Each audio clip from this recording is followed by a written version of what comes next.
కెనడాలో న్యూ బ్రాంటన్లో ఒక Indian restaurant బయట 3,000 మంది కిలోమీటర్ దూరం వరకు ఓ లైన్ కట్టి నిలబడ్డారు. ఓహో, ఇక్కడ బిర్యానీ బటర్ చికెన్ చాలా బాగుంటుందేమో అందుకే వచ్చిరేమో అనుకుంటుర్రేమో. కాదు, మీరు బాగా గమనిస్తే వాళ్ళందరి చేతిలో ఒక పేపర్ ఉంది. ఓహో, ఆ రెసిపీ రాసుకోనికి వచ్చిర్రేమో అనుకుంటారేమో. కాదు, వాళ్ళు యాక్చువల్గా ఆ రెస్టారెంట్లో 2 వెయిటర్ పోస్టులు 2 సర్వర్ పోస్టులు ఖాళీ ఉన్నాయంట. దానికి అప్లై చేసుకోనికి ఇంతమంది బయట నిలబడ్డారు. ఇంకో ట్విస్ట్ ఏంటంటే అది వాళ్ళ మేనేజర్ చెప్తుంది, ఈనుండ్రి. So we are shortlisting and interviewing candidates here. So I think we are expecting up to 3,000 people today.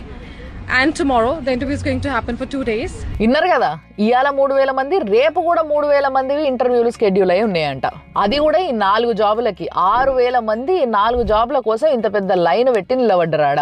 20-30 లక్షలు ఖర్చు పెట్టుకొని ఎంఎస్లు చేసి వీళ్ళు ఈ జాబ్ కోసం బయట నిలబడ్డారంటే చూడుండ్రి కథ ఎట్లుందో జాబ్లకి. ఆ లైన్లో నిలబడ్డ అమ్మాయి ఏమంటుందో సరే నుండ్రి. It's so bad.